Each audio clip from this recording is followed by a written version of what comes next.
Welcome to Mystery Hill.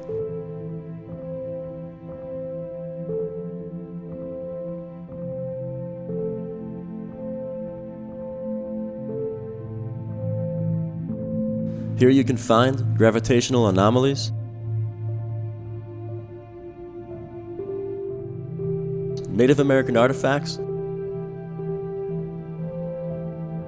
the Doherty House,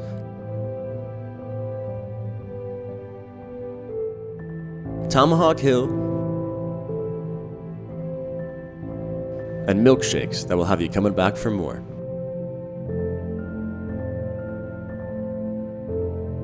Our first path on Mystery Hill was to the Hall of Mystery, led by the CEO of Mystery Hill, Matthew Underwood. Mystery Hill grew out of the old historic Hudson apple orchard here in the 1920s and 1930s. A very successful orchard. Wasn't until the mid-1940s that they actually started showing this strange hillside that they had discovered, where it made you feel a little dizzy or lightheaded when you walked through it. The trees grew funny in that area. The apples that fell out of the trees landed funny.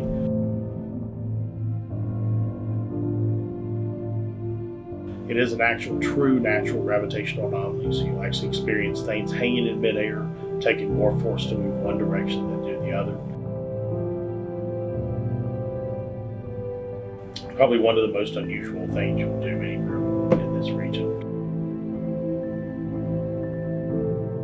Part of that anomaly tour, we also include the Hall of Mystery, which is hands-on science activities, shadow wall, flying mirror, optical illusions, puzzles, games. Most of us sort of take gravity for granted.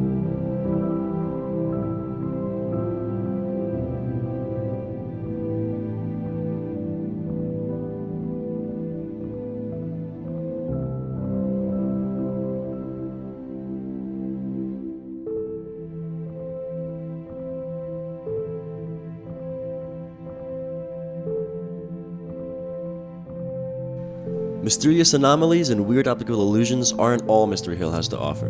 There are sites of history as well. In particular, the Native American Artifact Museum, home to the second largest private Native American artifact collection in the world. Here's what Mr. Underwood had to say about it. So the Moon and Irene Mullins Artifacts Collection, it's the world's second largest private collection of Native American artifacts. It's over 250,000 pieces, all collected by Moon and Irene Mullins from Hickory, North Carolina over their lifetime. The day before they got married, they found an arrowhead and it became the thing they did for the rest of their lives. We have the entire collection is owned by the Appalachian Heritage Museum. It's on display. We don't have enough room for all of it on display, but we display about a quarter of it. It's rotated 4 times a year. I mean, mostly arrowheads, but there's lots of unique pieces in there, tools and other artifacts related to it as well. My dad tells a story that the reason they collected so many, one time Moon told him when my dad was getting married, said, you need to find a hobby, and anytime you guys start fighting about anything, you need to go out and do your hobby. So he said, we go collect arrowheads. Anytime Moon and Irene and I get in a little tiff, we just go collect arrowheads and we get over it. And my dad was telling that story to a lady a couple of years ago, and she looked around the museum at all those arrowheads and said, damn, they must have fought all the time. So the collection is valued at several $1 million. Different pieces of them are worth more, some of the unique tools, and mainly the more unique pieces can be worth, $40, $50, $60, $70,000 easy per piece. Some of the more common ones are not worth that much, but the collection itself is worth millions.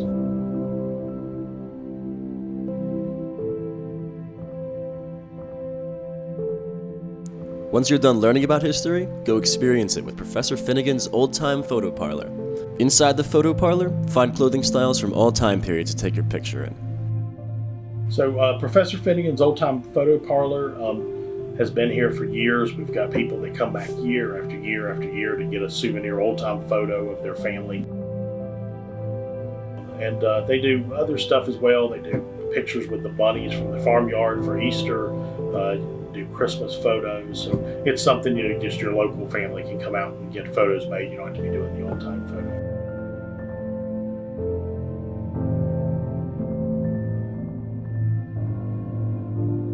And it's just a fun adventure for the family to come out. Everybody dresses up. You can get your, turn of the century Victorian or cowboy or 1920s flapper girl or all kinds of costumes.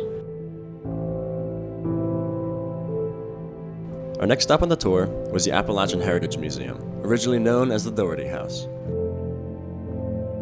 Known as one of the first buildings built on Appalachian State University in 1903, the Appalachian Heritage Museum has some of the most authentic antiques you can find relating to App State and the development of Western North Carolina. Here, you can see the lifestyle of Appalachian ancestors and catch a glimpse of life in Appalachia in the early 1900s. So the 1903 Doherty House is on property, the home of the founders of Appalachian State University. Lots of neat history in the home. It's the first home in our area to have electricity, running water. First phone call ever made from Western North Carolina was made at the home.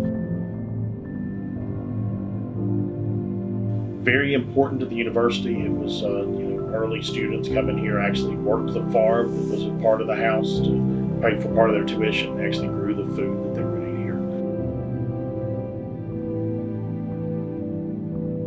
So we had students that were being educated through the 4th grade because we didn't have teachers that could teach further than that.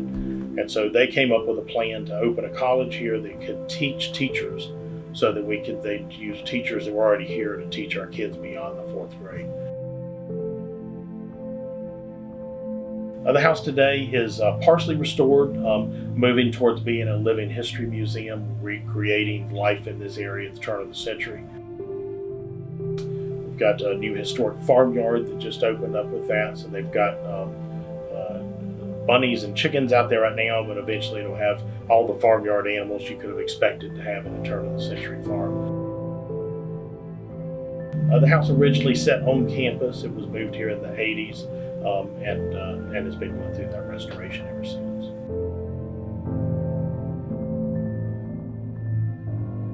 Some of these tales, including the battles that used to take place in the area, somewhere where you could find tomahawks and throwing knives used as weapons. Bring that folktale to life with Tomahawk Hill.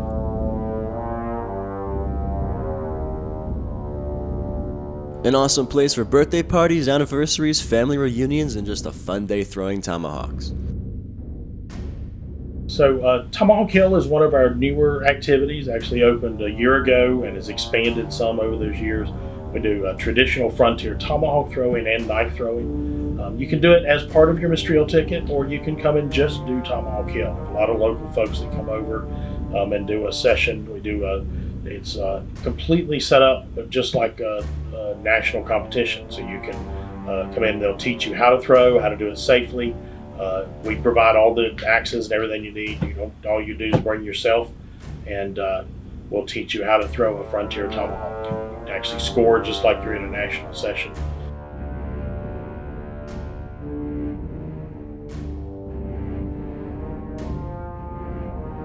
It takes about an hour for a typical session to happen up there, and you can choose either of the tomahawks or the knives.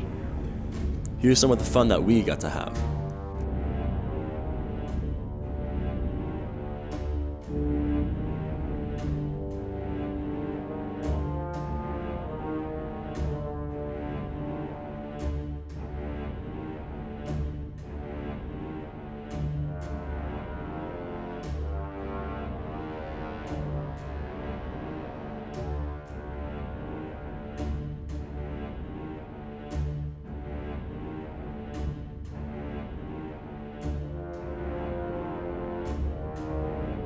And the day with a bullseye on Tomahawk Hill and with a milkshake at Front Porch Eats.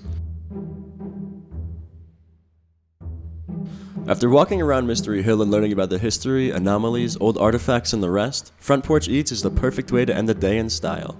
Find an array of options on the menu to choose from. Freshly baked soft pretzels, old-fashioned front porch ice cream, milkshakes, and so much more. We were given the opportunity to meet Lindsay, the milkshake creator of Front Porch Eats. Okay, so this is the Frostaholic, the Unicorn Plaza, the Luck of the Irish, and the Crimson Knights. Everybody is actually looking for milkshake restaurants or milkshake bars. So we decided to bring a milkshake bar to Mystery Hill.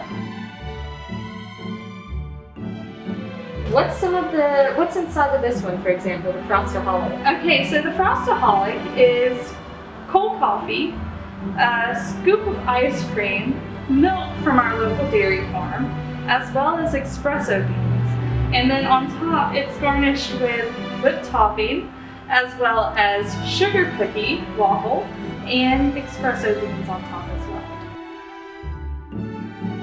I already took a bit of a dig into this when she first made it because I couldn't help myself. It is delicious. It's seriously really good. What about Unicorn Plaza? Okay, so Unicorn Plaza is going to be a strawberry milk. So you're going to have, of course, your ice cream in it. You're going to have strawberries as well as strawberry ice cream, milk, whipped topping, of course, sugar cookie colored, and you're going to have strawberries on top. So the Luck of the Irish is also a milkshake base, but it's going to be your Irish cream. So anytime you celebrate, Luck of the Irish, of course, on St. Patty's Day, you're going to be drinking a lot of Baileys. Now, of course, this is not an alcoholic drink, but it does have Irish cream in it. It has milk, it has ice cream, and then on top, it's garnished with sugar cookie as well as whipped topping and sprinkles.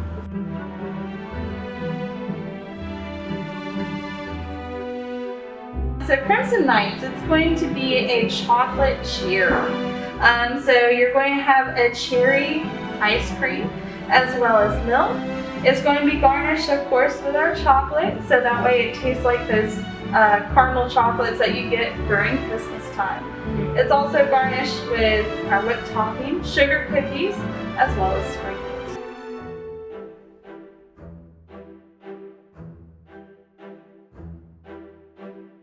Could you tell us about some of the ingredients besides the flavors, like the milk, the ice cream, things like that? Yeah, so everything is local to North Carolina. That's what we do here. Everything is local. So even in our gift shops here at Mystery Hill, you'll find everything local. Now the milk comes in from Cheeks Creamery. So you're going to be able to go out to Fleetwood and pick up some milk out there if you want to go out there. The ice cream is North Carolina based. Now, of course, the sprinkles, you get them anywhere, but the sugar cookies, we make those in-house as well. And these mugs are so cool. The milkshake goes into the actual handle itself, which we thought was really awesome. Are these like special to Mystery Hill? Did you guys get these specifically for the milkshakes? Yeah, so as you can see, we don't have any labels on them right yet. Mm-hmm. So whenever we actually put these out to the public, each one of these will come with their names on it. And of course, these mugs are souvenirs, so you take them home. Mystery Hill is educational, exhilarating, and eye-opening. So come to Mystery Hill to experience more than just a fun time.